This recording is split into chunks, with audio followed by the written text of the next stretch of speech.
திறங்கள், திறங்கள், இந்த பெட்டியை திறங்கள் என்று அனைவருக்கும் உண்மை தெரிய வேண்டும். என் சொந்த குரல் என் காதுகளில் ஒலித்தது. ஆனால் அதைவிட சத்தமாக இருந்தது என் சுற்றுப்புறத்தில் கூடியிருந்த கூட்டத்தின் கிசுகிசுப்புக்கள். என் எதிரே 10 வருட தூசு படிந்த அந்த பழைய மரப்பெட்டி வைக்கப்பட்டிருந்தது. அது வெறும் பெட்டி அல்ல, அது என் பாவத்தின் சவப்பெட்டி, என் ஆத்மாவில் படிந்த கரை. அதை நான் 10 ஆண்டுகளாக வெளிநாட்டில் மறைத்து வைத்திருந்தேன். மக்கள் என்னை மிஸ்டர் விஜய் என்று மரியாதையுடன் அழைத்தனர். அனைவரின் கண்களிலும் மரியாதை இருந்தது, பக்தி இருந்தது. ஏனெனில் நான் ராமேஸ்வரத்தில் இருந்து புனித யாத்திரை முடித்து திரும்பி இருந்தேன். ஆனால் அவர்களுக்கு தெரியுமா, நான் எந்த கைகளால் கடவுளின் சிலைகளை தொட்டேனோ அதே கைகளில் என் சொந்த மனைவி மற்றும் பிறக்காத மகளின் இரத்தம் படிந்திருந்தது. என்ன ஆச்சு விஜய் அண்ணா, எல்லோரையும் ஏன் இங்கே கூட்டியிருக்கிறாய் என்று என் தங்கை ரஷ்மி என் கையை பிடித்து கேட்டாள். அவளுடைய கண்களில் கவலை இருந்தது. நான் அவள் கையை உதறிவிட்டு நடுங்கும் கைகளால் பெட்டியின் துருபிடித்த தாழ்பாலின் சாவியை திருகினேன். ஒரு வலி மிகுந்த சடசட சத்தத்துடன் தாழ்பால் திறந்தது. கூட்டத்தில் அமைதி நிலவியது. இந்த பெட்டியில் அப்படி ஏதோ இருக்க முடியுமா என்று யாருக்கும் நம்பிக்கை வரவில்லை. உள்ளே எட்டி பார்த்தபோது எல்லோரும் அதிர்ச்சி அடைந்தார்கள். என் பெயர் விஜய். ஒரு காலத்தில் நான் என் வீட்டின் ஒரே மகன், 5 சகோதரிகளின் அண்ணன் மற்றும் அம்மாவின் நம்பிக்கையான துணை. என் தந்தையின் நிழல் என் சிறு வயதிலேயே என்னை விட்டு நீங்கியது. அவர் இறந்த பிறகு வீட்டின் முழு பொறுப்பும் என் பலவீனமான தோள்களில் விழுந்தது. சிறுவர்கள் பள்ளி மற்றும் விளையாட்டில் மகிழ்ச்சியாக இருக்கும் வயதில் நான் கூலி வேலை செய்ய ஆரம்பித்தேன். அம்மா பிறர் வீடுகளில் பாத்திரம் கழுவினார். நான் ஒரு கேரேஜில் சின்ன சின்ன வேலைகளை செய்தேன். எங்கள் வருமானத்தில் வீட்டின் அடுப்பு எரிந்தது. ஆனால் சகோதரிகளின் திருமண சுமை என் தலை மீது ஒரு மலையை போல நின்றது. பெரிய 2 சகோதரிகளுக்கு அம்மா மிகவும் கஷ்டப்பட்டு திருமணம் செய்து வைத்தார். சில சமயம் பிறரிடம் கடன் வாங்கினார், சில சமயம் தன் நகைகளை விற்றார். ஆனால் இன்னும் 3 சகோதரிகள் இருந்தனர். கடன் ஒவ்வொரு நாளும் அதிகரித்து கொண்டே இருந்தது. நான் வெளியில் சிரித்தேன், ஆனால் உள்ளே ஒரு பயம் என்னை தொடர்ந்து அரித்து கொண்டிருந்தது. எனக்கு மகள் என்ற வார்த்தையே பிடிக்காமல் போனது. எனக்கு மகள் என்றால் சுமை, பொறுப்பு மற்றும் கடன் என்று அர்த்தம். நான் ஒரே ஒரு கனவு கண்டேன். எனக்கு திருமணமாகும் போது எனக்கு மகன் பிறக்க வேண்டும் என்று. நான் எப்போதும் ஒரு மகனுக்காகவே ஆசைப்பட்டேன். அவன் எனக்கு துணையாக இருக்க வேண்டும், என் கூட சேர்ந்து வறுமையுடன் போராட வேண்டும், என் கடன்களை தீர்க்க வேண்டும், என் சகோதரிகளின் பொறுப்புகளை நிறைவேற்ற வேண்டும். என் பார்வையில் மகன்தான் உண்மையான வாரிசு, பலம். ஆனால் மகள் வெறும் சுமை. என் அம்மா என் எண்ணங்களை நன்றாக அறிந்திருந்தார். அவர் அடிக்கடி எனக்கு புத்திமதி சொல்வார். மகள்கள் கடவுளின் கருணை, அவர்களின் அதிர்ஷ்டத்தால் தான் வீட்டில் மகிழ்ச்சியும் செழிப்பும் வரும். ஆனால் இந்த வார்த்தைகள் எனக்கு புத்தகங்களில் உள்ளதை போல தோன்றியது. தன் மகள்களால் என் அம்மா துன்பப்படுவதை என் கண்களால் பார்த்தேன். அவர்களின் சுமையை குறைக்க நான் இரவும் பகலும் உழைப்பதை பார்த்தேன். எனக்கு என் தோள்களின் சுமையை குறைக்கும் விஷயமே கருணை, சுமையை அதிகரிப்பது அல்ல. இதற்கிடையில் என் அம்மா என் மாமாவின் மகள் பிரியாவுடன் என் திருமணத்தை நிச்சயம் செய்தார். அவள் அம்மாவின் விருப்பம். ஆனால் எனக்கு அவளை சுத்தமாக பிடிக்கவில்லை. அவள் நிறம் மாநிறமாக இருந்தது, தோற்றமும் சாதாரணமாக இருந்தது. நான் எப்போதும் எனக்காக ஒரு அழகான மனைவியை கனவு கண்டிருந்தேன். ஆனால் அம்மா உறவினர்களுக்குள்ளேயே திருமணம் நடந்தால் குடும்பங்கள் ஒன்றாக இருக்கும் என்று சொன்னார். நான் பல முறை மறுத்தேன். ஆனால் அம்மாவின் கண்ணீரையும் அன்பையும் கண்டு தோற்றேன். நான் நினைத்தேன், இவள் எனக்கு ஒரு மகன் கொடுத்தால் இவளுடைய தோற்றத்துடன் நான் சமரசம் செய்து கொள்வேன். ஆனால் இந்த முடிவே என் வாழ்க்கையை ஒரு திரும்ப முடியாத இடத்திற்கு அழைத்து செல்லும் என்று எனக்கு தெரியாது. அம்மாவின் மகிழ்ச்சிக்காக என் ஆசைகளை பலி கொடுத்தேன். ஆனால் விதி எனக்காக வேறு எதையோ யோசித்திருந்தது. பாவம், வருத்தம் மற்றும் முடிவில்லாத தண்டனையால் நிறைந்த ஒரு பாதை. திருமண தேதி நிச்சயிக்கப்பட்டது. ஆனால் மகிழ்ச்சிக்கான நாதஸ்வரம் இசைக்கப்படுவதற்கு முன்பே எங்கள் வீட்டில் துக்கம் சூழ்ந்தது. இந்த உறவுக்கு மிகப்பெரிய ஆதரவாக இருந்த தன் சகோதரன் குடும்பம் நிலைக்க வேண்டும் என்று விரும்பிய அம்மா முந்தைய நாள் இரவு திடீரென்று எங்களை விட்டு பிரிந்தார். அவருக்கு மாரடைப்பு ஏற்பட்டது. போகும்போது அவர் ஒரே ஒரு உயில் மட்டும் விட்டு சென்றார். இந்த திருமணம் எப்படியும் நடக்க வேண்டும். அம்மா சென்ற பிறகு அந்த உறவில் இருந்து என் மனம் மேலும் விலகி போனது. இப்போது நான் எதற்காக இந்த தியாகத்தை செய்தேனோ அந்த காரணம் கூட இல்லை. ஆனால் அம்மாவின் கடைசி ஆசையை நான் மதிக்க வேண்டியிருந்தது. சகோதரிகளும், அண்ணா, நீ இந்த திருமணத்தை செய்தால்தான் அம்மாவின் ஆத்மாவுக்கு சாந்தி கிடைக்கும் என்று சொன்னார்கள். எனவே நான் திருமணம் செய்து கொண்டேன். நிறமற்ற மகிழ்ச்சியற்ற ஒரு சடங்கில் நான் பிரியாவை என் மனைவியாக ஏற்றுக்கொண்டேன். அவள் என் வீட்டிற்கு வந்தால் பயந்து போன அமைதியான அப்பாவி பெண். அவள் முகத்தில் எந்த சிறப்பும் இல்லை. என் இதயத்தில் அவள் மீது எந்த பாசமும் இல்லை. எனக்கிடையே ஒரு மௌன சுவர் எழுப்பப்பட்டிருந்தது. அதை அவளாலும் உடைக்க முடியவில்லை. நானும் உடைக்க விரும்பவில்லை. அவள் இரவு எனக்கு பால் கொண்டு வருவாள். நான் அவளை பார்க்காமலேயே கிளாஸை எடுத்துக்கொள்வேன். சில சமயம் பயந்து கொண்டே சாப்பாடு எப்படி இருந்தது என்று கேட்பாள். நான் சலிப்பான குரலில் சரியாக இருந்தது என்று சொல்வேன். அவள் நம்பிக்கையுடன் கண்களால் வேறு ஏதாவது வேண்டுமா என்று கேட்பாள். நான் கடுகடுப்புடன் இல்லை என்று சொல்வேன். அவளது குரலில் எப்போதும் ஒரு அப்பாவி நம்பிக்கை இருக்கும். என் குரலில் ஒரு குளிர்ச்சி இருக்கும். நான் அவளிடம் பேச விரும்பவில்லை. ஏனென்றால் அவளிடம் பேசினால் நான் என் தோல்வியை ஏற்றுக்கொண்டது போல இருக்கும் என்று நினைத்தேன். அவள் என் அம்மாவின் விருப்பம், என் விருப்பம் இல்லை. என் வாழ்க்கை எப்போது மாறும் என்று நான் நாட்களை எண்ணிக்கொண்டிருந்தேன். அந்த பாவம் செய்தவள் ஒவ்வொரு நாளும் முயற்சி செய்தாள். என் துணிகளை அயன் செய்தாள். என் காலணிகளை பளபளக்க செய்தாள். ஒருவேளை நான் ஒரு நாள் அவளை பார்ப்பேன் என்ற நம்பிக்கையில் அவள் வீட்டை எப்போதும் சுத்தமாக வைத்திருந்தாள். ஒரு நல்ல மனைவியாக இருக்க முடிந்த எல்லா முயற்சிகளையும் செய்தாள். ஆனால் நானோ ஒரு நல்ல கணவனாக இருக்க தயாராகவே இல்லை. திருமணமான 2-3 மாதங்கள் இப்படியே சலிப்பான உறவில் கடந்து சென்றன. பிறகு ஒரு நாள் நான் வேலையில் சோர்வடைந்து வீட்டிற்கு திரும்பிய போது அவள் என் முன் வந்து நின்றாள். அவளது முகத்தில் ஒரு விசித்திரமான வெட்கமும் மகிழ்ச்சியும் கலந்திருந்தது. கேளுங்கள் என்று மெதுவாக சொன்னாள். நான் அவளை கேள்விக்குரிய கண்களால் பார்த்தேன். நீங்கள் தந்தையாக போகிறீர்கள் என்று அவள் சிரித்து கொண்டே சொன்னாள். ஒரு கணம் என் உள்ளே மகிழ்ச்சி அலை வீசியது. தந்தையாகும் உணர்வு வித்தியாசமாக இருந்தது. ஆனால் அடுத்த கணமே என் மனதில் அதே பழைய எண்ணம் மேலோங்கியது. மகனா அல்லது மகளா? என் முகத்தில் வந்த மகிழ்ச்சி உடனடியாக மறைந்தது. நான் தீவிரமான குரலில், பார்பிரியா, மகனாகவே இருக்க வேண்டும் என்று கடவுளிடம் வேண்டிக்கொள். எனக்கு மகன் வேண்டும், ஒரு வாரிசு, ஒரு துணை என்று சொன்னேன். அவள் முகத்தில் இருந்த புன்னகை வாடி போனது. அவள் மெல்லிய குரலில், நீங்கள் ஏன் அப்படி சொல்கிறீர்கள்? அது நம் குழந்தை. மகனாகவோ அல்லது மகளாகவோ இருக்கட்டும், அதில் என்ன வித்தியாசம் இருக்கிறது? இது கடவுளின் கொடை என்று சொன்னாள். அவள் சொன்னதை கேட்டு எனக்கு கோபம் வந்தது. வித்தியாசம் இருக்கு, பெரிய வித்தியாசம் இருக்கு என்று நான் உரத்த குரலில் சொன்னேன். உங்களுக்கு பெண்களுக்கு இந்த விஷயங்கள் புரியாது. என் சகோதரிகளின் பொறுப்புகளை சுமந்து சுமந்து நான் சோர்வடைந்து விட்டேன். இப்போது எனக்கு இன்னொரு சுமை வேண்டாம், ஒரு துணைதான் வேண்டும். நீ எனக்கு ஒரு மகன் கொடுத்தால் நான் உன்னை ஒரு ராணி போல வைத்துக் கொள்வேன். உன் எல்லா ஆசைகளையும் நிறைவேற்றுவேன். ஆனால் எனக்கு மகள் வேண்டாம். அன்று முதல் அவளிடம் என் அணுகுமுறை கொஞ்சம் மாறியது. இப்போது நான் அவளை கவனித்துக் கொண்டிருந்தேன். ஆனால் அதுவும் நிபந்தனைக்குட்பட்ட கவனிப்பு. நான் அவளுக்காக பழங்கள் கொண்டு வந்தேன், பால் குடிக்க சொன்னேன். ஆனால் எல்லாமே என் மகனில் வந்து முடிந்தது. பிரியா, இந்த ஆப்பிளை சாப்பிடு, என் மகன் ஆரோக்கியமாக இருப்பான். பிரியா, அதிக வேலை செய்யாதே, என் மகனுக்கு சிரமம் ஏற்படும். அவள் அமைதியாக என் எல்லா கருத்துக்களையும் கேட்டுக்கொண்டிருந்தாள். ஆனால் அவளது கண்களில் ஒரு வலியும் பயமும் தெளிவாக தெரிந்தது. என் அன்பு அவள் மீது இல்லை, அவளது வயிற்றில் வளரும் குழந்தைக்காகவே என்று அவளுக்கு தெரியும். அதுவும் அது மகனாக இருக்க வேண்டும் என்ற நிபந்தனையுடன். ஒரு மாலை நான் மொட்டை மாடியில் உட்கார்ந்து இதையே யோசித்துக் கொண்டிருந்தேன். திடீரென்று என் தொலைபேசி ஒலித்தது. மறுமுனையில் சவுதியில் வேலை செய்யும் என் சித்தி மகன் சுனில் இருந்தான். நான் அங்கே செல்ல பல முறை முயற்சி செய்தேன். ஆனால் அது முடியவில்லை. விஜய், எப்படி இருக்கிறாய் என்று அவன் கேட்டான். சும்மா நீ சொல்லு என்று நான் சலிப்புடன் பதிலளித்தேன்.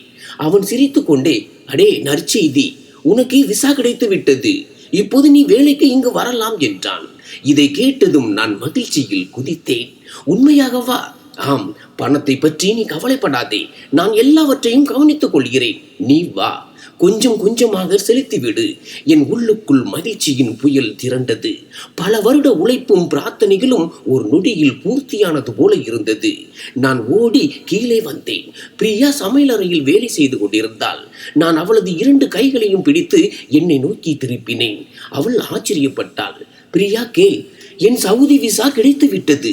இனி நாம் பணக்காரர்கள் ஆவோம். இனி நமக்கு எந்த குறையும் இருக்காது. பிறகு நான் அவளது வயிற்றில் கை வைத்து என் கண்களில் ஒளி மின்னியது. பார்த்தாயா, இது எல்லாம் என் மகனின் காலடி பலன் என்று நான் சொன்னேனா இல்லையா? அவன் இன்னும் வரவில்லை. ஆனால் அவனுடைய அதிர்ஷ்டம் நம் நாட்களை மாற்றிவிட்டது. என் மகன் எனக்காக நல்ல அதிர்ஷ்டத்தை கொண்டு வந்திருக்கிறான். நான் அவளுடைய கண்களை பார்த்தேன். அவள் சிரிக்க முயற்சி செய்தாள். ஆனால் அவளுடைய சிரிப்பில் மகிழ்ச்சியை விட ஒரு அடையாளம் தெரியாத பயம் இருந்தது. ஒருவேளை அவளும் நான் என் விதிக்கு துணையாக கருதும் மகனுக்கு பதிலாக ஒருவேளை மகள் பிறந்தால் என்ன நடக்கும் என்று யோசித்திருக்கலாம். அவளுடைய பயம் முற்றிலும் நியாயமானது. ஆனால் அந்த நேரத்தில் நான் என் மகிழ்ச்சியில் மிகவும் குருடாகி இருந்தேன். அவளுடைய முகத்தில் எழுதப்பட்டிருந்த பதற்றத்தை படிக்கவே இல்லை. நான் வெளிநாடு செல்வதற்கான ஏற்பாடுகள் தொடங்கின. பாஸ்போர்ட், விசா மற்றும் பிற ஆவண வேலைகளுக்கு 3 முதல் 4 மாதங்கள் ஆனது. இந்த மாதங்கள் பிரியாவுக்கு அவளது வாழ்க்கையின் மிக அழகான நாட்களாக இருந்திருக்கலாம்.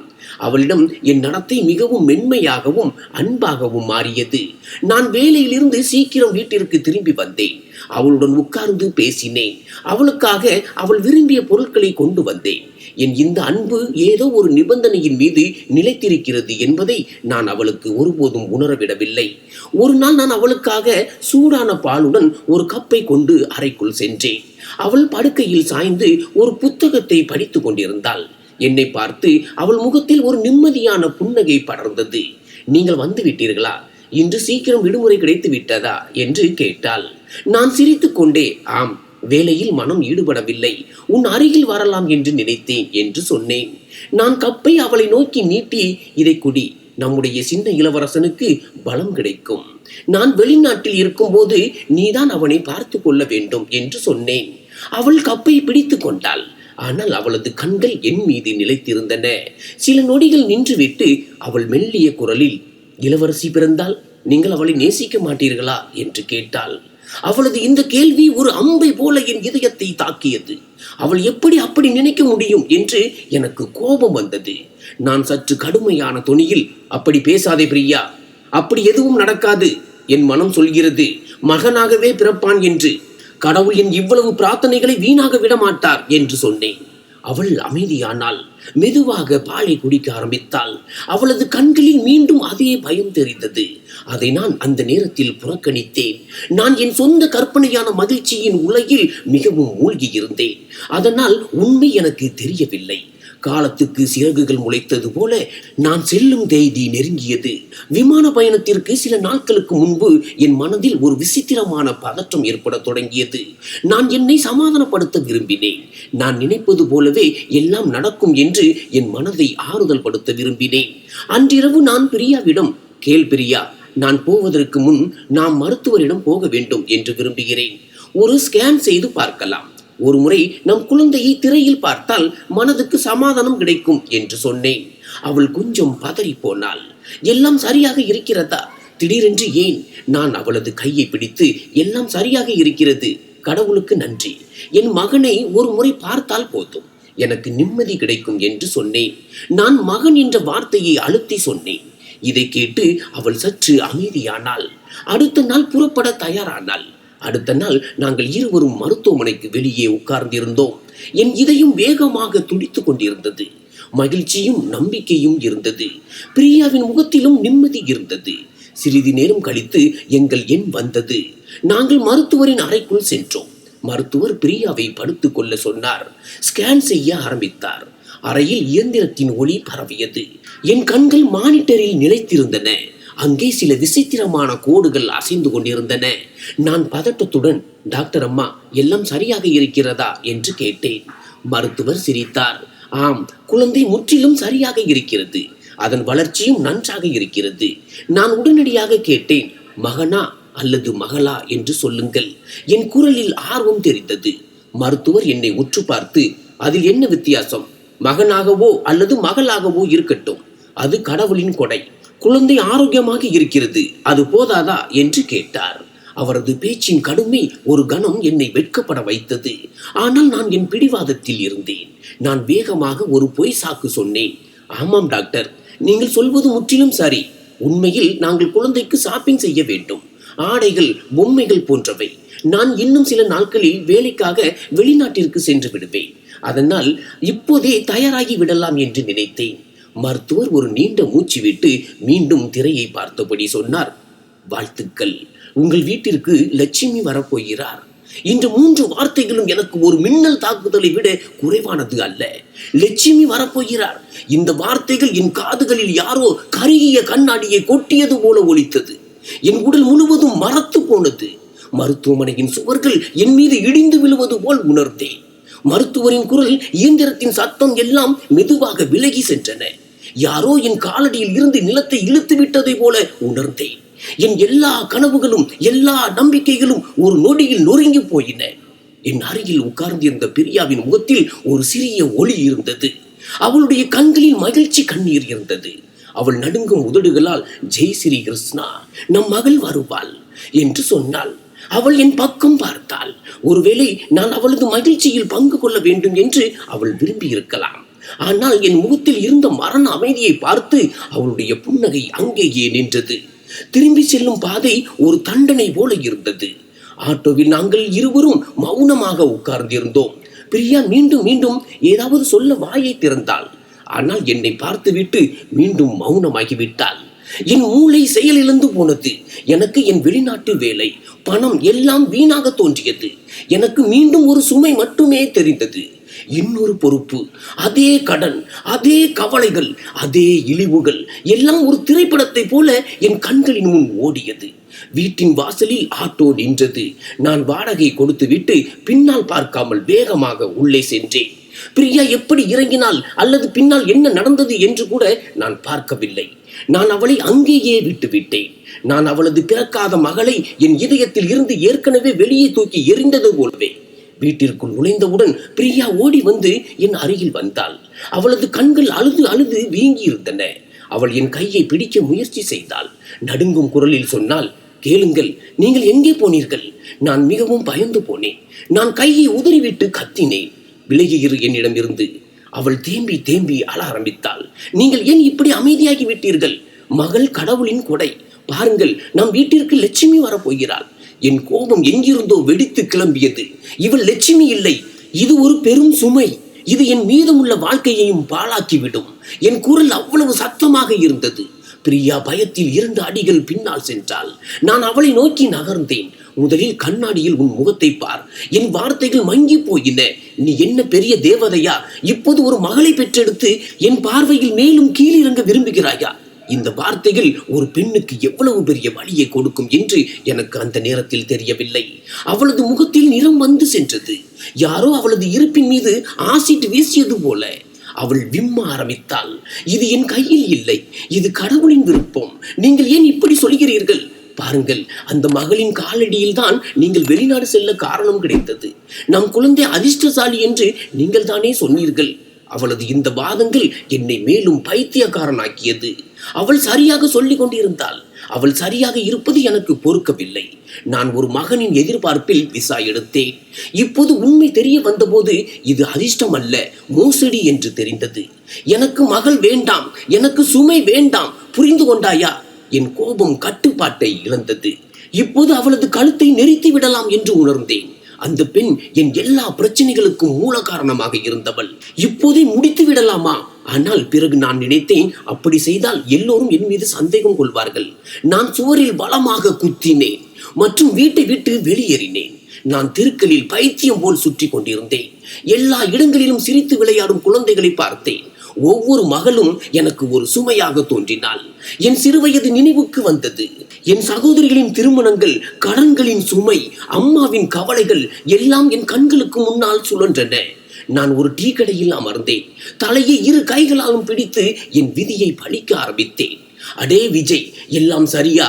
ரொம்ப கவலையாக இருக்கிறாய், என்ன ஆச்சு? இது என் நண்பன் மனோஜின் குரல். மனோஜ் அந்த காலனியின் அதிர்ஷ்டசாலி என்று கருதப்பட்டான். 6 ஆண்டுகளில் கடவுள் அவனுக்கு 4 மகன்களை கொடுத்திருந்தார். அதனால் அவன் எப்போதும் திமிராகவே இருப்பான். நான் மங்கிய கண்களால் அவனை பார்த்தேன். கவலைப்படாமல் நான் வேறு என்ன செய்வேன்? மனோஜ், உன் அதிர்ஷ்டம் நல்லது. 4 மகன்களுக்கு தந்தை. உனக்கு என்ன கவலை? நான் முதலில் சகோதரிகளின் சுமையை சுமந்தேன். இப்போது என் மகளின் சுமையும் என் பொறுப்பாக வரப்போகிறது என்று நினைக்கிறேன் என்று சொன்னேன். என் பேச்சை கேட்டு அவன் சத்தமாக சிரித்தான். அவனது சிரிப்பு என் இதயத்தில் ஒரு சுத்தியல் போல விழுந்தது. அப்படியா விஷயம் என்று என் முதுகில் தட்டி சொன்னான். நண்பா, இதுதான் உன் துரதிர்ஷ்டம். முதலில் இத்தனை சகோதரிகள், இப்போது கடவுள் உனக்கு மகளை கொடுத்து தண்டிக்கிறார். சுமையை சுமப்பது உன் விதியிலேயே எழுதப்பட்டிருக்கிறது போல.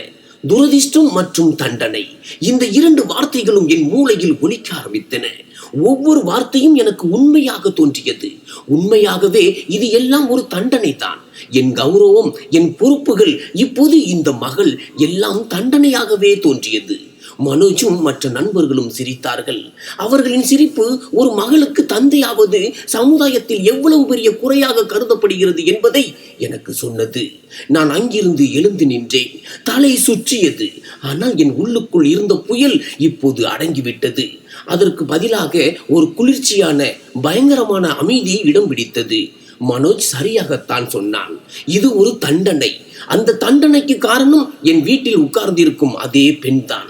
அவளும் அவளது மகளும் என் மனதில் ஒரே படமாக சுற்றி கொண்டிருந்தனர். தண்டனை கொடுப்பவரையே வழியிலிருந்து நீக்கிவிட்டால் தண்டனை தானாகவே முடிந்துவிடும். நான் வீட்டை நோக்கி சென்றேன். இப்போது என் காலடிகளில் பதற்றம் இல்லை, ஒரு உறுதி இருந்தது. என் முகத்தில் கோபம் இல்லை, ஒரு உறுதியான நோக்கம் மட்டுமே இருந்தது. அந்த சுமை உலகில் வருவதற்கு முன்பே அதை முடித்து விட வேண்டும் என்று நான் தீர்மானித்தேன். நான் பிரியாவை அழித்து விடுவேன். இந்த கருத்து என் மனதில் உருவாக தொடங்கியதும் யாரும் சந்தேகப்படாத ஒரு நோக்கம். இதன் மூலம் நான் என்றென்றைக்கும் அந்த தண்டனையில் இருந்து விடுதலை பெறலாம்.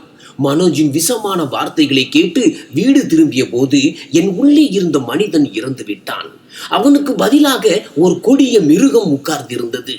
என் காலடி சத்தம் கேட்டு பிரியா அறையிலிருந்து வெளியே வந்தாள். அவள் முகத்தில் வியர்வையும் பயமும் இருந்தது. நீங்கள் நலமாக இருக்கிறீர்களா என்று நடுங்கும் குரலில் கேட்டாள். நான் பதில் எதுவும் சொல்லவில்லை. என் கண்களில் கொதிக்கும் இரத்தம் இருந்தது. நான் முன்னேற அவள் பின்வாங்க ஆரம்பித்தாள். இன்று நான் உன்னையும் உன் அந்த சுமையையும் என்றென்றைக்கும் அழித்து விடுவேன். நான் கத்தினேன். பாய்ந்து அவளது கழுத்தில் 2 கைகளையும் வைத்தேன். அவள் என் பிடியில் துடித்தாள். கண்கள் பயத்தில் விரிந்தன. அவள் தன் முழு பலத்துடன் என்னை தள்ள ஆரம்பித்தாள். ஒரு கணம் நான் வெற்றி பெற்றேன் என்று நினைத்தேன். ஆனால் திடீரென்று அவளுக்கு எங்கிருந்து அவ்வளவு தைரியம் வந்தது? ஒருவேளை அவளது பிறக்கவிருக்கும் குழந்தையின் பாசம் அவளுக்கு பலம் கொடுத்திருக்கலாம். அவள் பலமாக என்னை தள்ளினாள். நான் சமநிலை இழந்து விழுந்தேன். அவள் ஒரு நொடியும் தாமதிக்காமல் ஓடி அறைக்குள் நுழைந்து கதவை பூட்டிக் கொண்டாள். பூட்டு போடும் சத்தம் கேட்டது. நான் அங்கேயே தரையில் தலையை பிடித்தபடி உட்கார்ந்தேன். கோபத்தின் அலை குறைந்ததும் என் வெட்கம் தலை தூக்கியது. நான் பைத்தியக்காரனாக இருந்தேன்.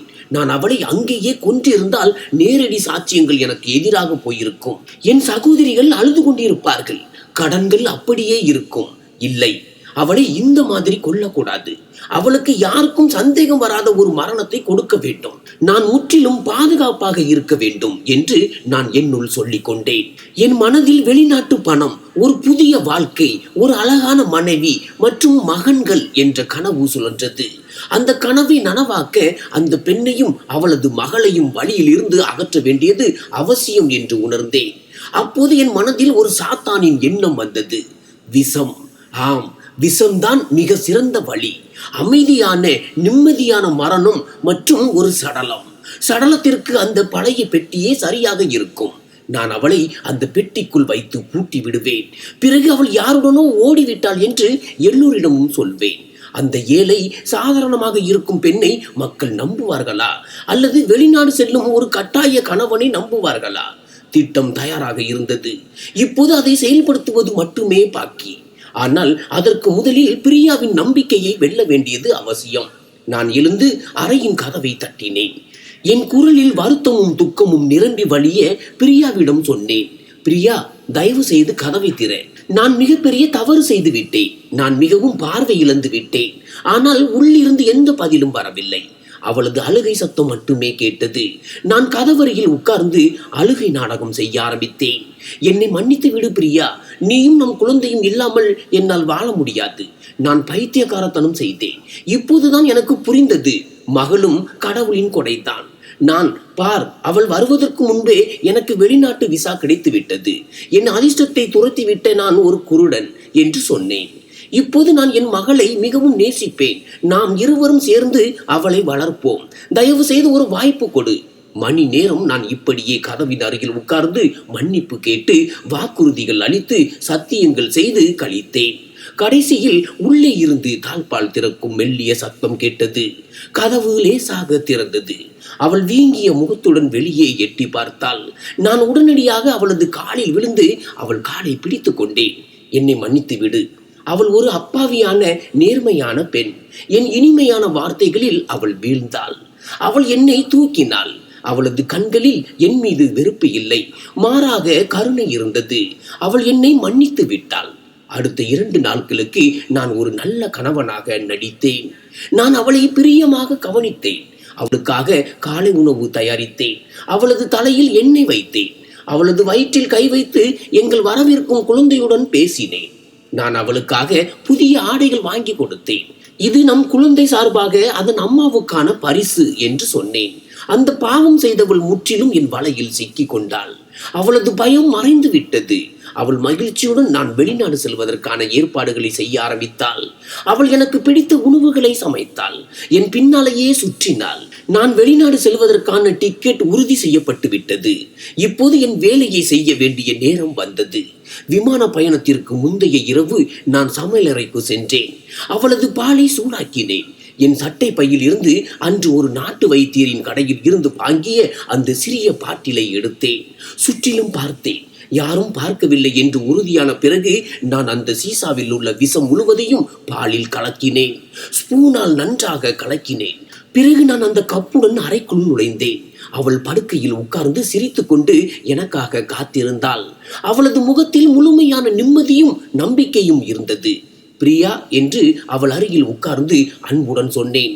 இந்த பாலை குடி, நம் குழந்தைக்கு நல்லது இருக்கும். அவள் சிரித்து கொண்டே என் கையில் இருந்து கப்பை எடுத்துக்கொண்டாள். அவளது கண்களில் என் மீது அன்பும் நன்றியும் இருந்தது. நான் அவளுக்கு பால் அல்ல, மரணத்தை ஊட்டுகிறேன் என்று அவளுக்கு தெரியாது. அவளது கண்களில் இருந்த பாசத்தையும் நம்பிக்கையும் பார்த்து ஒரு கணம் என் கைகள் நடுங்கின. ஆனால் பிறகு என் நண்பன் மனோஜின் வார்த்தைகள் என் காதுகளில் ஒலித்தது. அவளுக்கு தண்டனை கிடைக்க வேண்டும். என் இதயம் கல்லாகியது. நீங்களும் நம் குழந்தையும் எவ்வளவு பாசமாக இருக்கிறீர்கள் என்று அவள் சொன்னாள். கடவுள் உங்களை எப்போதும் மகிழ்ச்சியாக வைத்திருக்கட்டும் என்று சொல்லி அவள் ஒரே மூச்சில் பாலை முழுவதும் குடித்து விட்டாள். காலியான கப்பை மேசையில் வைத்துவிட்டு அவள் ஒரு ஆழமான மூச்சு எடுத்தாள். அடடா, இந்த காலத்தில் என்னால் பால் குடிக்கவே முடிவதில்லை. ஆனால் நீங்கள் கொடுக்கும் போது தைரியம் வந்து விடுகிறது. நான் அமைதியாக அமர்ந்து அவளையே பார்த்து கொண்டிருந்தேன். என் இதயம் வேகமாக துடித்து கொண்டிருந்தது. இது வேலை செய்யுமா? நான் மாட்டிக்கொள்வேனா? சில நொடிகள் இப்படியே கடந்து சென்றன. பிறகு அவள் என் பயண தயாரிப்புகளை பற்றி கேட்க ஆரம்பித்தாள். பேக்கிங் எல்லாம் முடிந்து விட்டதா? ஏதாவது விடுபட்டு விட்டதா? ஆம், எல்லாம் முடிந்தது என்று நான் கஷ்டப்பட்டு சொன்னேன். திடீரென்று அவள் பேசிக் கொண்டிருக்கும் போதே நின்று விட்டாள். அவள் தன் வயிற்றின் மீது கையை வைத்தாள். அவள் முகத்தில் வலியின் உணர்வுகள் தோன்றின. வயிற்றில் ஒரு மாதிரி எரிச்சல் ஏற்படுகிறது என்று அவள் முணங்க ஆரம்பித்தாள். நான் கவலைப்படுவதாக நடித்தேன். என்ன ஆச்சு பிரியா? படுத்துக்கொள், ஆறுதலாக இருக்கும். ஒருவேளை வயிறு கனமாகி விட்டது போல. அவள் படுத்தாள். ஆனால் அவளது வேதனை அதிகரித்து கொண்டிருந்தது. அவள் படுக்கையில் துடித்தாள். அவளது கைகால்கள் இறுக்கமடைந்தன. அவளது கண்கள் பயத்தில் விரிந்தன. அவள் என் பக்கம் பார்த்தாள். அவளது பார்வையில் கேள்விகள் இருந்தன. எல்லாவற்றையும் புரிந்து கொண்டது போல. அவளது கண்களில் ஒரு இயலாமை தெரிந்தது. அவள் ஏன் என்று கேட்க விரும்புவது போல. ஆனால் அவளது உதடுகளில் இருந்து ஒரு ஒடுங்கிய அலறல் மட்டுமே வெளிவந்தது. நான் நாற்காலியில் அமர்ந்து இதையெல்லாம் பார்த்து கொண்டிருந்தேன். என் மனைவி மற்றும் பிறக்காத குழந்தையை என் கண் முன்னே சாவதை பார்த்து கொண்டிருந்தேன்.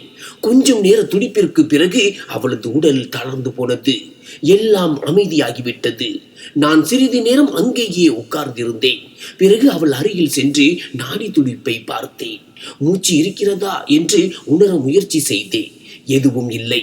அவள் இறந்து விட்டாள். என் உதடுகளில் ஒரு சின்ன புன்னகை வந்தது. சரி, சுமை இறங்கிவிட்டது. இப்போது அடுத்த வேளை அவளது உடலை தூக்குவது. காலையில் என் விமான பயணம் இருந்தது. நேரம் மிக குறைவாக இருந்தது. என் பார்வை அறையின் மூலையில் கிடந்த அந்த பழைய மரப்பெட்டியின் மீது சென்றது. நான் அதை இழுத்து படுக்கைக்கு அருகில் கொண்டு வந்தேன். பிறகு என் வாழ்க்கையின் மிகவும் வெறுக்கத்தக்க மற்றும் கடினமான வேலையை ஆரம்பித்தேன். நான் அவளது உயிரற்ற உடலை பெட்டிக்குள் அடைத்தேன். பெட்டியை மூடும்போது ஒரு வலியான சத்தம் வந்தது. பிறகு நான் அதன் மீது பூட்டு போட்டேன். இப்போது என் அப்பாவித்தனத்தை நடிப்பதற்கான நேரம். அறையில் சில பொருட்களை நான் களைத்து போட்டேன். ஏதோ ஒரு சண்டை நடந்தது போல தோன்ற. பிறகு நான் தொலைபேசியை எடுத்து என் தங்கை ரஷ்மிக்கு அழைத்தேன். அழைப்பை இணைக்கும் முன் நான் என் தொண்டையில் இருந்து அழுகை சத்தத்தை எழுப்பினேன். ஹலோ. மறுமுனையில் ரஷ்மியின் குரல் கேட்டது. ரஷ்மி, ரஷ்மி, நான் அழிந்து விட்டேன் என்று நான் கத்தினேன். என்ன ஆச்சு விஜய் அண்ணா? எல்லாம் சரியாக இருக்கா? அவள் பதட்டம் அடைந்தாள். பிரியா, பிரியா வீட்டை விட்டு ஓடிவிட்டாள் என்று நான் விசும்பல்களுக்கு இடையே சொன்னேன். யாருடனோ தெரியவில்லை. அவள் என் மரியாதையை மண்ணில் கொட்டிவிட்டாள். நான் அவளை ஒரு நேர்மையானவள் என்று நினைத்தேன். ஆனால் அவளுக்கு பல பேருடன் தவறான உறவுகள் இருந்தன. ரஷ்மி, நான் யாருக்கும் முகம் காட்டுவேன்? ரஷ்மியின் குரல், என்ன உணர்கிறாய் நீ? அப்படி இருக்க முடியாது என்று கத்தியது. நாங்கள் இப்போதே வருகிறோம். தொலைபேசியை வைத்ததும் நான் தரையில் உட்கார்ந்தேன். தலையை பிடித்து கொண்டு சத்தமாக அழ ஆரம்பித்தேன். சிறிது நேரத்திலேயே என் எல்லா சகோதரிகளும் உறவினர்களும் வந்துவிட்டார்கள். அக்கம் பக்கத்தில் செய்தி தீயை போல பரவியது. சில அண்டை வீட்டாரும் கூடிவிட்டார்கள். நான் எல்லோரிடமும் அதே கதையை சொன்னேன். எல்லோரும் எனக்கு இரக்கம் காட்டினார்கள். பிரியாவை திட்டினார்கள். அந்த பெண் சரியாக இல்லை என்று நாங்கள் முன்பே சொன்னோம் என்று ஒரு அண்டை வீட்டு பெண் சொன்னாள். கடவுள் உனக்கு பொறுமையை கொடுப்பார் மகனே. அந்த நடத்தை கெட்ட பெண் நல்ல விஷயம் செய்யவில்லை. போகும்போது உனக்கு அவமானத்தை கொடுத்து விட்டு போனாள். பல மணி நேரம் இந்த நாடகம் தொடர்ந்தது. எல்லோரும் என்னை தைரியமாக இருக்க சொன்னார்கள். வெளிநாடு சென்று என் எதிர்காலத்தில் கவனம் செலுத்த சொன்னார்கள். இரவு மிகவும் தாமதமானதும் எல்லோரும் தங்கள் வீடுகளுக்கு சென்றார்கள். இப்போது வீட்டில் அமைதி நிலவியது. என் பார்வை மீண்டும் மீண்டும் அந்த பெட்டியின் மீது சென்றது. அதில் 2 உயிர்கள் சிறைபிடிக்கப்பட்டிருந்தன. நான் கடைசியாக அந்த பெட்டியை பார்த்தேன். பிறகு என் பெட்டியை தூக்கினேன். வாசலை வெளியிலிருந்து பூட்டினேன். டாக்ஸியை எடுத்துக்கொண்டு விமான நிலையத்திற்கு புறப்பட்டேன். நான் திரும்பி வரும்போது அவளது சடலம் அழுகிவிடும் என்று நினைத்தேன். யாருக்கும் எதுவும் தெரியாது.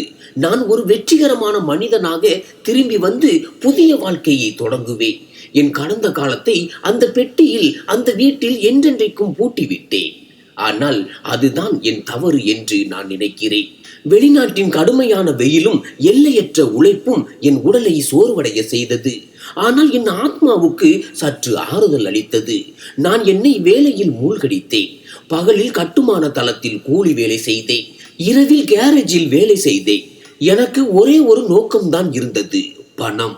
அவ்வளவு பணம். நான் திரும்பி வந்து என் வீட்டின் எல்லா கடன்களையும் அடைக்க வேண்டும். சகோதரிகளுக்கு திருமணம் செய்து வைக்க வேண்டும். ஒரு பெரிய வீட்டை கட்ட வேண்டும்.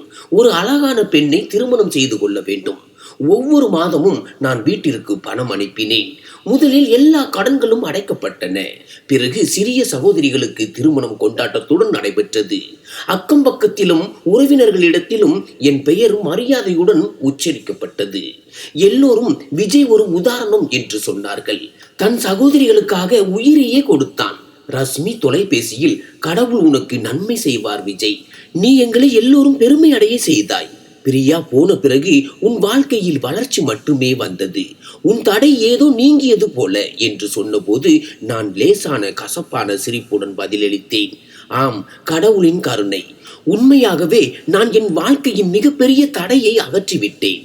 அவளையும் அவளது மகளையும் பூண்டோடு அழித்ததுதான் எனக்கு உள்ளிருந்து நிம்மதியை கொடுத்தது. ஆண்டுகள் கடந்து சென்றன. நான் ஒரு கூலி தொழிலாளியிலிருந்து ஒரு சிறிய கட்டுமான நிறுவனத்தின் சூப்பர்வைசராக உயர்ந்தேன். இப்போது என்னிடம் எல்லாமே இருந்தது. பணம், மரியாதை, நிம்மதி. ஒரு குடும்பம் மட்டும் இல்லை. ஒரு நாள் என்னுடன் வேலை செய்யும் நண்பன் பாரி என் அருகில் வந்தான். விஜய் அண்ணா, நான் நாளை புனித யாத்திரை போகிறேன். நீங்களும் வாருங்கள். கடவுளின் வீட்டிற்கு போனால் பெரிய நிம்மதி கிடைக்கும். புனித யாத்திரை என்ற வார்த்தையை கேட்டதும் என் இதயம் வேகமாக துடிக்க ஆரம்பித்தது. ஒரு குளிர் அலை என் முதுகு தண்டில் ஓடியது. நான் புனித யாத்திரை போவதா? என் மனதில் பிரியாவின் துடிக்கும் முகம் சுழன்றது. அவளது கண்களின் திகில் மற்றும் பெட்டியின் அந்த காட்சி. என்ன ஆச்சு அண்ணா? என்ன யோசிக்கிறீர்கள் என்று பாரி கேட்டான். ஒன்றுமில்லை என்று என்னை தேற்றிக் கொண்டு சொன்னேன். நீ போ பாரி, எனக்கு கொஞ்சம் வேலை இருக்கிறது. நான் அவனை தவிர்த்தேன். ஆனால் அன்றிரவு என் கண்களுக்கு தூக்கம் வரவில்லை. புனித யாத்திரை செல்ல வேண்டும் என்ற எண்ணம் மனதில் எழுந்தது. ஆனால் என் கைகள் 2 நிரபராதிகளின் இரத்தத்தால் கரைபடித்திருந்தன. அறையில் நடந்து கொண்டே என் வழிபாடு ஏற்றுக்கொள்ளப்படுமா, கடவுள் என்னை தன் கோயிலுக்குள் அனுமதிப்பாரா என்று என்னுள் கேட்டுக்கொண்டேன். ஆனால் பிறகு என் உள்ளே இருந்த சுயநல மனம் எனக்கு ஆறுதல் அளித்தது. நீ செய்தது உன் நன்மைக்காகத்தான், உன் எதிர்காலத்துக்காகத்தான். கடவுள் கருணை உள்ளவர். அவர் என் பாவங்களை மன்னித்து விடுவார். நான் புனித யாத்திரை செல்ல வேண்டும். ஒருவேளை அங்கே போனால் இந்த பதட்டமான மனதுக்கு சாந்தி கிடைக்கலாம். இதை நினைத்து அடுத்த நாளே நான் என் நண்பன் பாரியோடு பயணத்தை நிச்சயம் செய்தேன். என் கண்கள் முதல் முறையாக கடவுளின் கோயிலின் பிரம்மாண்டமான சிகரத்தை பார்த்தபோது ஒரு கணம் நான் எல்லாவற்றையும் மறந்துவிட்டேன். அதன் மகிமை, அதன் அருள் என்னை திகைக்க வைத்தது. நான் பக்தர்களின் கூட்டத்துடன் சேர்ந்து சுற்றி வர ஆரம்பித்தேன். ஆனால் நான் கருவறையை நெருங்க நெருங்க என் மார்பில் ஒரு கனமான சுமை அதிகரித்து வந்தது. என் சுற்றிலும் நிற்கும் மக்கள் பரிசுத்தமானவர்கள். நான் அவர்களுக்கு மத்தியில் ஒரு புனிதமற்ற இருப்பு போல உணர்ந்தேன். பூஜை முடிந்து நான் கைகளை கூப்பி பிரார்த்தனை செய்ய விரும்பிய போது என் கைகள் நடுங்கின. அவை இரத்தத்தால் கரைபடித்திருப்பது போல எனக்கு தோன்றியது. உதடுகள் திறந்தன, ஆனால் வார்த்தைகள் தொண்டையிலேயே சிக்கிக் கொண்டன. நான் அந்த கடவுளின் முன் நின்றேன். அவருடைய அருட்கொடைகளை நான் சாபமாக கருதி இருவரின் உயிரை பறித்தேன். எந்த முகத்தை வைத்து நான் மன்னிப்பு கேட்பேன்? எந்த முகத்தை வைத்து எனக்காக வரம் கேட்பேன்? என் தலை சுழல ஆரம்பித்தது. உயர்த்திய கைகள் திடீரென்று கீழே விழுந்தன. அவர் வீட்டிற்கு வர நான் தகுதியற்றவன் என்று உணர்ந்தேன். நான் புனித யாத்திரையின் எல்லா சடங்குகளையும் முடித்தேன். ஆனால் எல்லாமே ஆத்மா இல்லாமல் ஒரு இயந்திரம் போல இருந்தது.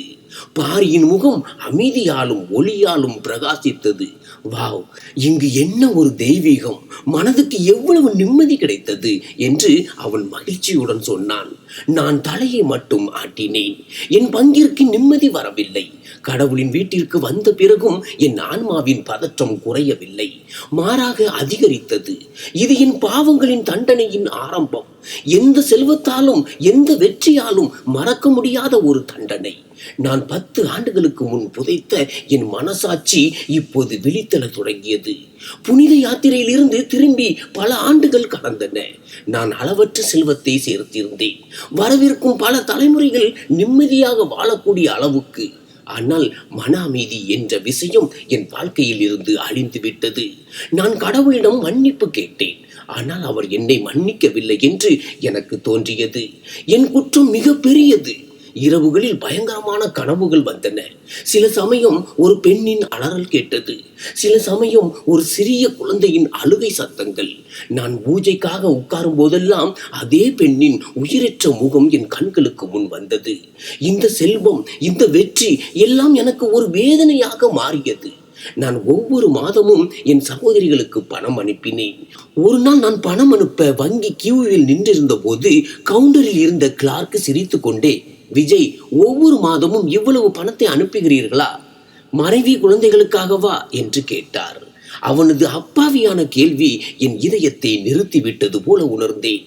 நான் என்னை தேற்றிக் கொண்டு ஒரு போலி சிரிப்புடன், ஆம், மகனுக்காக என்று சொன்னேன். அந்த ஒரு பொய் என்னை உள்ளே இருந்து உடைந்து போக செய்தது.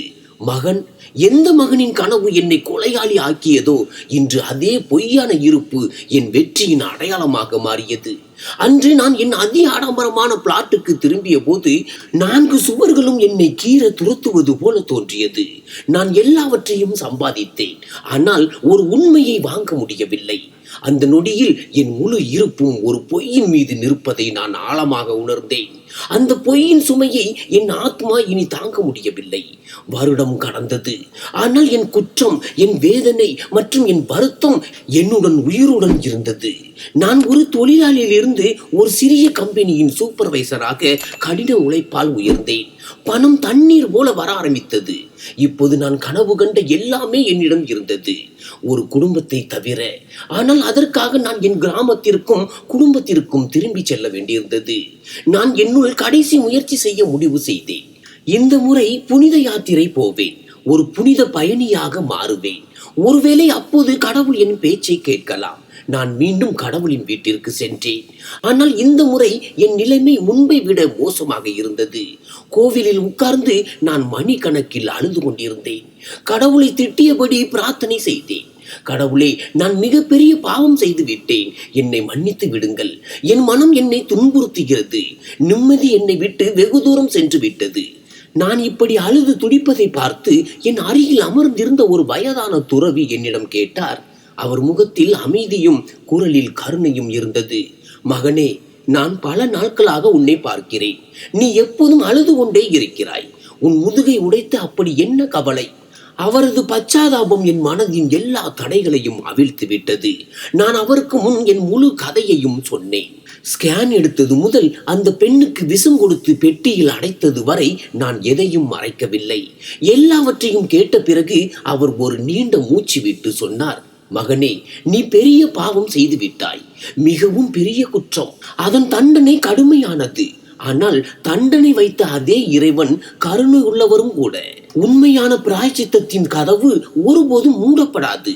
அப்படியானால் நான் இப்போது என்ன செய்ய வேண்டும் என்று நான் இயலாமையுடன் கேட்டேன். நான் புனித யாத்திரை செய்தேன். இன்னும் மனதுக்கு நிம்மதி கிடைக்கவில்லை. அவர் மென்மையாக சொன்னார், உண்மையாக மன்னிப்பு வேண்டுமானால் இங்கே அழுவது மட்டும் போதாது. திரும்பி போ. நீ யாரிடம் பொய் சொன்னாயோ அவர்கள் முன் உண்மையை ஒப்புக்கொள். உன் குற்றத்தை ஒப்புக்கொள். நீ மனிதர்கள் முன் உன் குற்றத்தை சந்திக்காத வரை கடவுளிடம் இருந்து மன்னிப்பை எப்படி எதிர்பார்க்க முடியும்? போ, உண்மையை சந்தி. ஒருவேளை கடவுள் உனக்கான வழியை எளிதாக்கலாம். அந்த முதியவரின் வார்த்தைகள் எனக்கு ஒரு புதிய வழியை காட்டியது. இது கடவுளிடமிருந்து வந்த அறிகுறி போல இருந்தது. நான் புனித யாத்திரையை முடித்தேன். 10 ஆண்டுகளுக்கு பிறகு என் நாட்டுக்கு திரும்பி வந்தேன். விமான நிலையத்திலிருந்து நேராக என் அதே பழைய பூட்டப்பட்ட வீட்டிற்கு வந்தேன். வீட்டின் பூட்டுக்களை திறக்கும் போது என் கைகள் நடுங்கின. உள்ளே எல்லாவற்றிலும் தூசியின் ஒரு அடுக்கு படிந்திருந்தது. ஆனால் அந்த பெட்டி கூடத்தில் அப்படியே கிடந்தது. நான் செய்த முதல் வேலை என் எல்லா சகோதரிகளுக்கும் உடனடியாக தொலைபேசி செய்து வரவழைத்தது. பிறகு நான் அக்கம் பக்கத்து மக்களை அழைக்க சென்றேன். மக்கள் ஆச்சரியப்பட்டார்கள். ஆனால் ஒரு புனித யாத்திரிகர் என்று கருதி யாரும் மறுக்கவில்லை.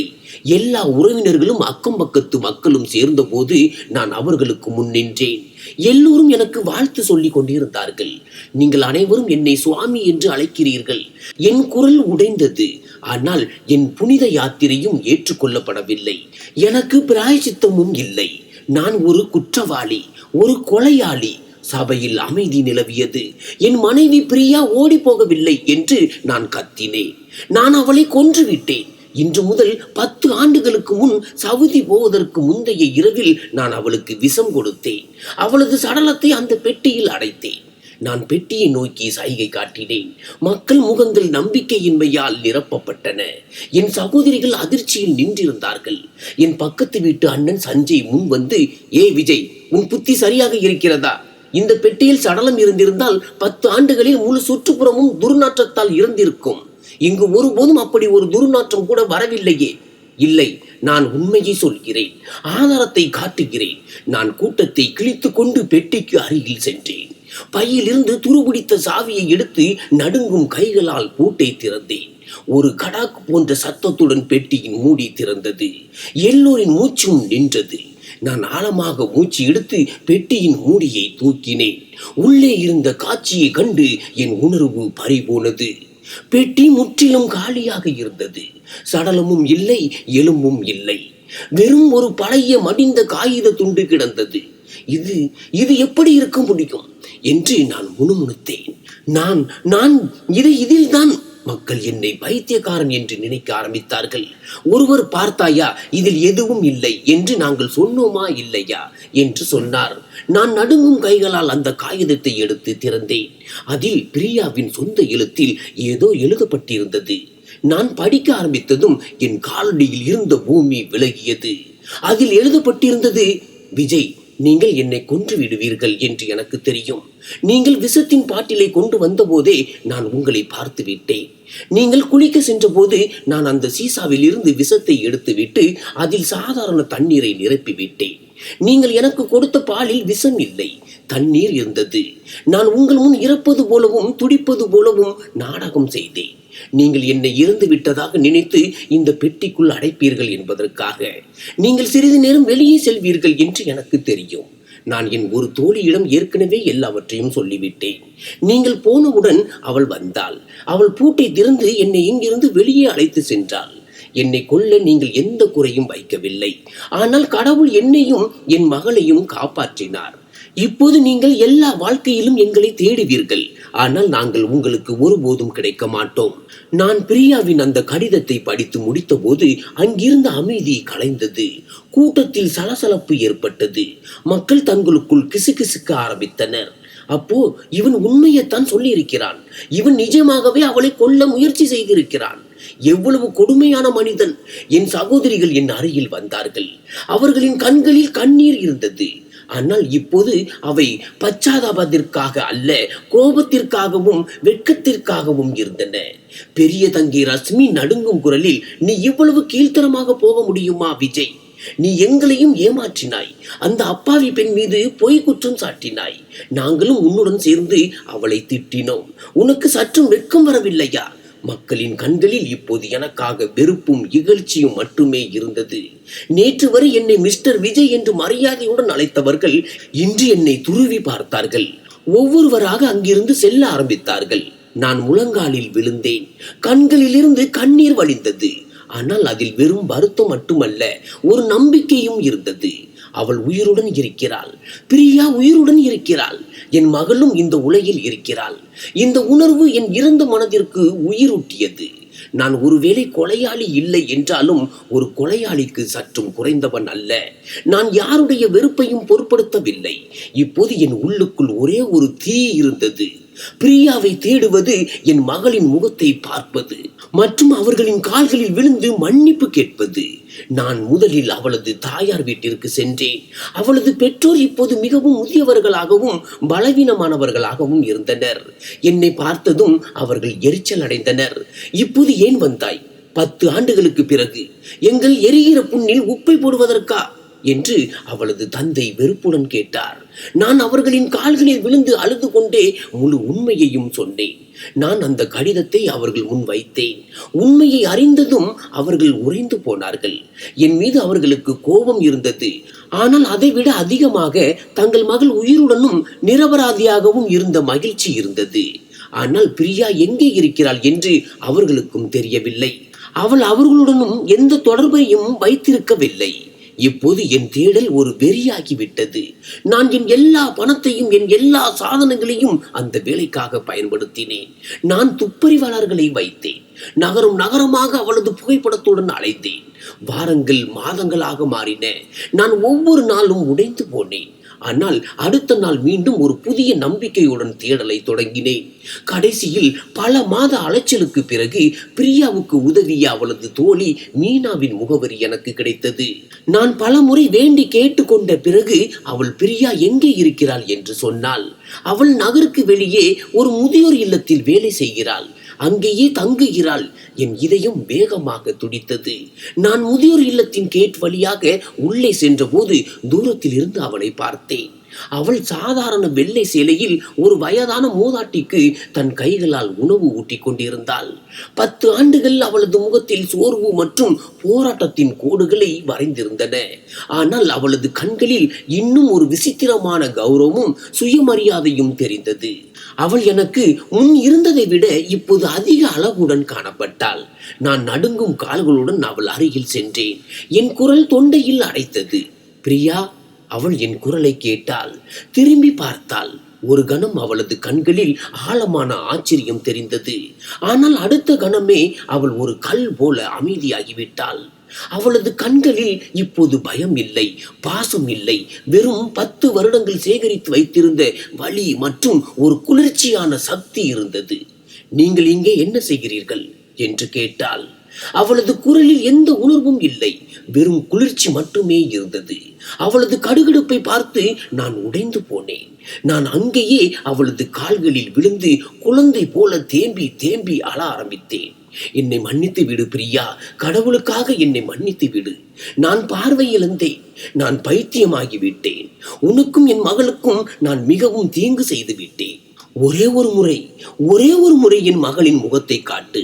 நான் சத்தியம் செய்கிறேன், நான் உன் வாழ்க்கையை விட்டு என்றென்றைக்கும் சென்று விடுவேன். அவள் அமைதியாக என் கண்ணீரையும் விசும்பலையும் பார்த்தாள். பிறகு அவள் ஆழமாக மூச்சு எடுத்து சொன்னால், அது என் ஆத்மாவில் பதிந்து விட்டது. உங்கள் மகள். அவளது தொனியில் விஷம் இருந்தது. நீங்கள் இந்த உலகிற்கு வருவதற்கு முன்பே சுமையாகவும் துரதிர்ஷ்டமாகவும் கருதி கொள்ள முயற்சி செய்தீர்களே, அந்த மகளுக்கு நீங்கள் இறந்து விட்டீர்கள். எனக்கும் அப்படித்தான். அவள் ஒரு கணம் நின்று சொன்னாள், உங்களுக்கு அவளது முகம் மட்டுமல்ல, அவளது பெயர் கூட சொல்ல மாட்டேன். ஆனால் ஒன்று இருக்கிறது, நான் உங்களிடம் கேட்கிறேன், எனக்கு விவாகரத்து கொடுங்கள். இது ஒரு வார்த்தை அல்ல, ஒரு தீர்ப்பு. இந்த தண்டனையிலிருந்து என்னால் ஒருபோதும் தப்பிக்க முடியாது. நான் அவளை கண்டேன், ஆனால் என்றென்றைக்கும் இழந்து விட்டேன். விவாகரத்து என்ற வார்த்தை என் காதுகளில் உருகிய கண்ணாடி போல இறங்கியது. நான் அவளது கால்களில் விழுந்தேன். அவள் என் முன் ஒரு பாறையை போல உறுதியாக நின்றாள். பிரியா, தயவு செய்து அப்படி செய்யாதே என்று நான் கடைசி முயற்சி செய்தேன். என்னிடம் நிறைய செல்வம் இருக்கிறது. நான் உன்னையும் என் மகளையும் ராணி போல வைத்துக் கொள்வேன். நான் என் எல்லா தவறுகளுக்கும் ஈடுகட்ட விரும்புகிறேன். ஒரே ஒரு வாய்ப்பு கொடு. அவள் லேசான கசப்பான புன்னகையுடன் என் பக்கம் பார்த்தாள். பணம்? நீங்கள் இன்றும் எல்லா விஷயங்களையும் பணத்தால் எடை போடுகிறீர்களா விஜய்? நீங்கள் என்னையும் என் மகளையும் சுமையாக கருதினீர்கள். இப்போது எங்களை வாங்க விரும்புகிறீர்களா? இந்த 10 ஆண்டுகளில் நான் மரியாதையையும் நிம்மதியையும் சம்பாதித்திருக்கிறேன். இது உங்கள் பணத்தை விட அதிக மதிப்பு மிக்கது. என் மகளுக்கு உங்கள் பெயரோ அல்லது உங்கள் இந்த பாவத்தின் செல்வமோ தேவையில்லை. அவளது தாயை கொல்ல முயற்சி செய்த ஒரு தந்தையின் நிழல் அவளுக்கு வேண்டாம். நான் அவளையே பார்த்து கொண்டிருந்தேன். என் எல்லா ஆயுதங்களும் முடிந்து விட்டன. என் செல்வம், என் வருத்தம், என் கண்ணீர் எல்லாம் பயனற்றவை. சட்டம் மற்றும் சமூகத்தின் பார்வையில் ஒருவேளை நான் பெரிய குற்றம் செய்யவில்லை. ஆனால் மனிதாபிமானத்தின் நீதிமன்றத்தில் நான் குற்றவாளி மற்றும் பிரியா நீதிபதி. நான் கட்டாயப்படுத்தப்பட்டேன். நான் அவளுக்கு விவாகரத்து கொடுத்தேன். எங்கள் 10 வருட உறவின் கடைசி இலையும் அருந்துவிட்டது. போவதற்கு முன் நான் நடுங்கியபடி கேட்டேன், நீ என்னை ஒரு முறை மனதார மன்னிக்க முடியுமா? அவள் என் மீது ஆழமான பார்வையை செலுத்தினாள். என் ஆன்மாவிற்குள் எட்டி பார்ப்பது போல சொன்னால், நான் உன்னை மன்னித்து விட்டேன் விஜய். நீ மன்னிப்புக்கு தகுதியானவன் என்பதற்காக அல்ல, மாறாக என் ஆன்மாவில் வெறுப்பின் சுமையை சுமந்து வாழ நான் விரும்பவில்லை என்பதற்காக. ஆனால் மன்னிப்பது என்றால் எல்லாவற்றையும் மறந்து விடுவது என்று அர்த்தம் அல்ல. என்னால் இனி உன்னுடன் வாழ முடியாது. என் மகளின் வாழ்க்கையில் உன் நிழல் விழவும் அனுமதிக்க மாட்டேன். போ, நான் உன்னை மன்னித்தேன். இதை சொல்லிவிட்டு அவள் திரும்பி முதியோர் இல்லத்தின் கட்டிடத்திற்குள் சென்று விட்டாள். நான் அவள் போவதை பார்த்து கொண்டிருந்தேன். அப்போது என் பார்வை மைதானத்தின் மற்ற மூலையில் விளையாடி கொண்டிருந்த ஒரு 9-10 வயது குழந்தையின் மீது விழுந்தது. அவளது நீண்ட கூந்தல் காற்றில் பறந்தது. அவள் இளஞ்சிவப்பு ஃப்ராக் அணிந்திருந்தாள். என் இதயம் ஒரு கணம் நின்று விட்டது போல உணர்ந்தேன். அதுவா? ஆனால் ஒருவேளை என்னால் ஒருபோதும் தெரிந்து கொள்ள முடியாது. நான் ஒரு தோற்ற சூதாடி போல அங்கிருந்து திரும்பி வந்தேன். காலம் கடந்து சென்றது. என் சகோதரிகள் எனக்காக ஒரு புதிய உறவை தேடினார்கள். இப்போது நான் திருமணம் செய்து என் வாழ்க்கையை அமைக்க வேண்டும் என்று அவர்கள் சொன்னார்கள். எவ்வளவு காலம் இப்படி தனியாக இருப்பாய் என்று பெரிய தங்கை ரஷ்மி புத்திமதி சொன்னாள். இப்போது எல்லாவற்றையும் மறந்துவிடு. திருமணம் செய்து கொள். ஒருவேளை கடவுள் உனக்கு குழந்தை பாக்கியம் கொடுக்கலாம். எனக்கு விருப்பம் இல்லாவிட்டாலும் நான் ஆம் என்று சொன்னேன். என் 2வது திருமணம் நடந்தது. என் மனைவி சோனியா மிகவும் நல்லவள் மற்றும் புரிந்து கொள்ளும் பெண். அவள் என்னை திறம்பட கவனித்துக் கொண்டாள். ஆனால் எங்கள் அதி ஆடம்பரமான வீடு எப்போதும் ஒரு விஷயத்தால் காலியாக இருந்தது. குழந்தைகளின் கலகலப்பால். திருமணமாகி பல ஆண்டுகள் கடந்து விட்டன. ஆனால் கடவுள் எங்களுக்கு குழந்தை பாக்கியம் கொடுக்கவில்லை. நாங்கள் பெரிய மருத்துவர்களை பார்த்தோம். நான் சிகிச்சைகள் எடுத்தேன். ஆனால் ஒவ்வொரு அறிக்கையும் எல்லாம் சரியாக இருக்கிறது என்று சொன்னது. இது வெறும் மேலே இருப்பவரின் விருப்பம். அது யாருடைய விருப்பம் என்று எனக்கு தெரியும். அது பிரியாவின் அதே மௌன சாபம். அவள் தன் வாயால் ஒருபோதும் கொடுக்கவில்லை. ஆனால் என் செயல்கள் அதை எனக்காக எழுதிவிட்டன. நான் மகன்களுக்காக, என் பெயரின் வாரிசுக்காக தவித்தேன். இப்போது என் பெயரை முன்னெடுத்து செல்ல யாரும் இல்லை. இன்றும் சில சமயம் நான் அந்த முதியோர் இல்லத்திற்கு வெளியே வண்டியை நிறுத்தி தூரத்திலிருந்து அந்த கட்டிடத்தை பார்த்து கொண்டிருப்பேன். நான் கண்ணுக்கு தெரியாத ஒரு தண்டனையை அனுபவித்துக் கொண்டிருக்கிறேன். ஆனால் அது என் ஆன்மாவை ஒவ்வொரு நொடியும் கீறி கொண்டே இருக்கிறது. நான் செல்வத்தை நிறைய சம்பாதித்தேன். ஆனால் நிம்மதி மற்றும் அமைதியான ஒரு மூச்சை கூட வாங்க முடியவில்லை. என் மனைவி பிரியா இன்னும் அதே முதியோர் இல்லத்தில் முதியவர்களுக்கு சேவை செய்கிறாள். ஆனால் அவள் இனி என் மனைவி அல்ல. அதில் அவளது என்ன தவறு? தவறு என்னுடையது. நான் தான் அவளுக்கு அநீதி இழைத்தேன். என் கதை இதைத்தான் போதிக்கிறது.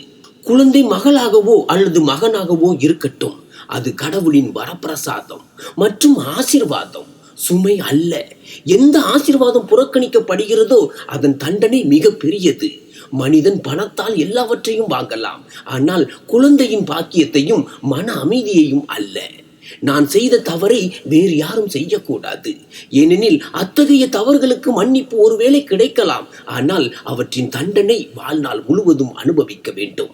சரி, முதியோர் இல்லத்திற்கு வெளியே நான் என் வண்டியை நிறுத்தி மணி நேரம் அந்த கட்டிடத்தை பார்த்து கொண்டிருப்பேன்.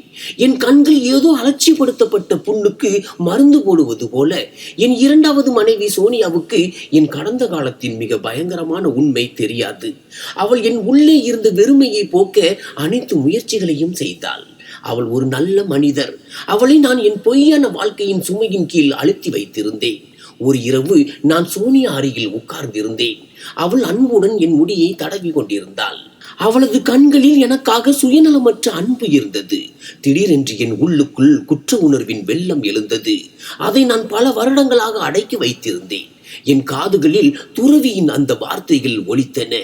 நீங்கள் மனிதர்கள் முன் உங்கள் குற்றத்தை சந்திக்காத வரை கடவுளிடம் இருந்து மன்னிப்பை எப்படி எதிர்பார்க்க முடியும்? நான் முன்னரும் உண்மை சொன்னேன், ஆனால் என் விடுதலைக்காக மட்டும், பிரியாவையும் என் மகளையும் பெற வேண்டும் என்ற ஆசைக்காக. இன்று என் மனதில் ஆசை இல்லை, வெறும் உண்மையின் தாகம் மட்டுமே இருந்தது. சோனியா என்று நடுங்கியபடி சொன்னேன், நான் உன்னிடம் மிகவும் முக்கியமான விஷயம் பேச வேண்டும். நான் சோனியாவிடம் எல்லாவற்றையும் சொன்னேன்.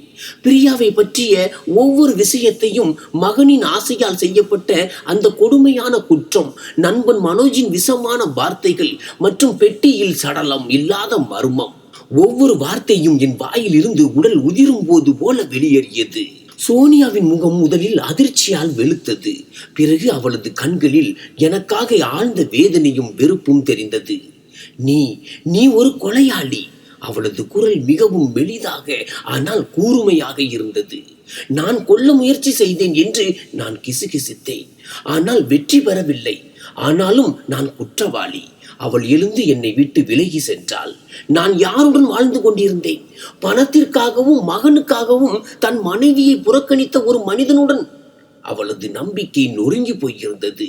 சோனியா என்னை விட்டு விடுவாள் என்று எனக்கு தெரியும். என் எல்லா பாவங்களின் சுமையையும் அவள் மீது போடுவது கொடுமைதான். ஆனால் நான் இனி அந்த பொய்யின் அஸ்திவாரத்தில் கட்டப்பட்ட மாளிகையில் வாழ முடியவில்லை. அடுத்த சில நாட்களுக்கு வீட்டில் ஆழமான அமைதி நிலவியது. சோனியா என்னுடன் பேசுவதை நிறுத்திவிட்டாள். பிறகு ஒரு காலை அவள் என் முன் விவாகரத்து காகிதங்களை வைத்தாள். நான் எந்த எதிர்ப்பும் இல்லாமல் கையெழுத்திட்டேன். போகும்போது சோனியா இவ்வளவுதான் சொன்னாள், உன் தண்டனை இந்த செல்வம் இல்லை, இந்த தனிமைதான் விஜய். சோனியா சென்ற பிறகு என் செல்வத்தின் சுமை மேலும் அதிகரித்தது.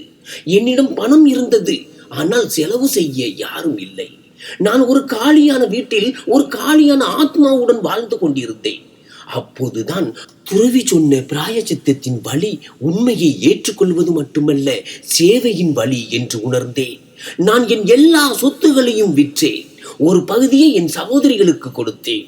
அவர்கள் இன்னும் என்னுடன் முழுமையாக தொடர்பில் இல்லை. மீதி எல்லா பணத்தையும் தானம் செய்தேன். என் அதி ஆடம்பரமான வீடு, என் வண்டி, என் நிறுவனம் எல்லாவற்றையும் விற்றுவிட்டேன். நான் ஒரு சிறிய அறையில் வசிக்க ஆரம்பித்தேன். மீதமுள்ள வாழ்க்கையை பிரியாவின் காலடியில் கழிக்க முடிவு செய்தேன். நான் பிரியா வேலை செய்யும் அதே முதியோர் இல்லத்திற்கு சென்றேன். நான் உரிமையாளரிடம் சென்று முழு உண்மையையும் சொன்னேன். என்னையும் அங்கே ஒரு பணியாளராக வேலை செய்ய அனுமதிக்க வேண்டும் என்று கேட்டுக்கொண்டேன். நான் எந்த சம்பளமும் கேட்கவில்லை. என் ஒரே நோக்கம் சேவை செய்வதுதான். பிரியா என்னை கூரை துடைப்பவனாகவும் முதியவர்களுக்கு சேவை செய்பவனாகவும் பார்த்தபோது அவளது கண்கள் நிறைந்தன. அவள் என் அருகில் வந்து கேட்டாள், நீங்கள் இதை ஏன் செய்கிறீர்கள் விஜய்? நான் பிராயச்சித்தம் செய்கிறேன் பிரியா என்று பணிவுடன் சொன்னேன். நான் உனக்கு அல்லது நம் மகளுக்கு அருகில் வர விரும்பவில்லை. நான் என் பாவங்களை கழுவ நீ உன் குடும்பமாக கருதும் அந்த முதியவர்களுக்கு சேவை செய்ய விரும்புகிறேன். ஒருவேளை இந்த மாதிரி நான் ஒரு நாள் மகன் மற்றும் மகளுக்கு இடையேயான வித்தியாசத்தை புரிந்து கொள்ளலாம். நான் அடுத்த பல வருடங்கள் அதே முதியோர் இல்லத்தில் கழித்தேன். நான் சமையலறையில் வேலை செய்தேன், தோட்டத்தை பராமரித்தேன் மற்றும் முதியவர்களுக்கு சேவை செய்தேன். நான் அங்கேயே ஒரு சிறிய அறையில் தூங்கினேன். என் வாழ்க்கை இப்போது சாதாரணமானது, உண்மையானது மற்றும் திருப்தியானது. நான் செல்வத்தில் இருந்து விடுதலை பெற்று அமைதியை சம்பாதித்தேன். ஒரு மாலை நான் தோட்டத்தில் உட்கார்ந்திருந்தேன். ஒரு இளம்பெண் என் அருகில் வந்தாள். அவள் இப்போது ஏறக்குறைய 19 முதல் 20 வயது ஆகிவிட்டாள். ஆனால் அவளது கூந்தல் இன்னும் நீளமாக இருந்தது. அவள் இளஞ்சிவப்பு வண்ண சுடிதார் அணிந்திருந்தாள். அவள் என் மகள், என் லட்சுமி. அவள் என் முன் நின்று சொன்னால், நீங்கள் ஏன் என்னை பற்றி கேட்டுக்கொண்டே இருந்தீர்கள்? நான் திகைத்து போனேன். நீ யார்? என் பெயர் சிவானி. நான் பிரியாவின் மகள். அவளது குரலில் ஒரு உறுதி இருந்தது. அது பிரியாவை போலவே இருந்தது. சிவானி, என் வாயிலிருந்து கஷ்டப்பட்டு வந்தது. நீங்கள் ஏன் இங்கு இருக்கிறீர்கள் என்று அம்மா சொன்னார். அவள், ஒவ்வொரு மனிதனுக்குள்ளும் ஒரு சாத்தானும் ஒரு துறவியும் இருக்கிறார்கள் என்று சொன்னாள். நீங்கள் உங்கள் சாத்தானை கொன்றுவிட்டீர்கள். அவள் என் பக்கம் பார்த்தாள். அவளது முகத்தில் இப்போது வெறுப்பு இல்லை, வெறும் அமைதி மட்டுமே இருந்தது. அம்மா உங்களை முழுமையாக மன்னித்து விட்டார். நீங்கள் இப்போது எங்களுக்கு ஒரு சுமை அல்ல, ஒரு பாடமாகிவிட்டீர்கள் என்று அவள் சொன்னாள். அந்த இரவு என் பல வருட பதற்றம், என் குற்ற உணர்வு மற்றும் என் இரவுகளின் தூக்கத்தை கெடுத்த கனவுகள் நின்றுவிட்டன. என் ஆன்மாவுக்கு உண்மையான அமைதி கிடைத்தது. அடுத்த நாளே நான் ஒரு சாதாரண டைரியை வாங்கினேன். அதில் என் முழு கதையையும் எழுத ஆரம்பித்தேன். மகனின் ஆசையில் குருடாகி போன ஒரு தந்தையின் கதை. லட்சுமியை சுமையாக கருதியவன் கடைசியில் தன் மகள் சிவானி மூலம் விடுதலை பெற்றான். இந்த கதையின் மிகப்பெரிய பாடம் என்னவென்றால், குழந்தை மகளாகவோ அல்லது மகனாகவோ இருக்கட்டும், அது கடவுளின் அரிய ஆசீர்வாதம், சுமை அல்ல. ஆசையும் ஆணாதிக்க சிந்தனையும் ஒரு நபரை உள்ளே இருந்து உடைந்து போக செய்கிறது. அவனை கொடுமையான குற்றங்களை நோக்கி தள்ளுகிறது.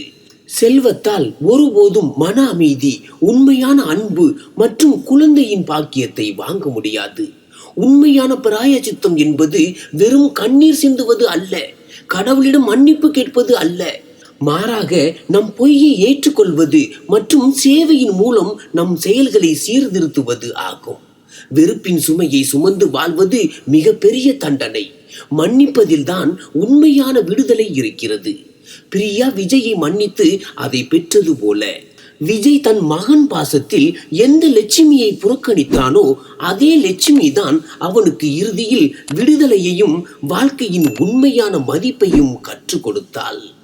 நன்றி.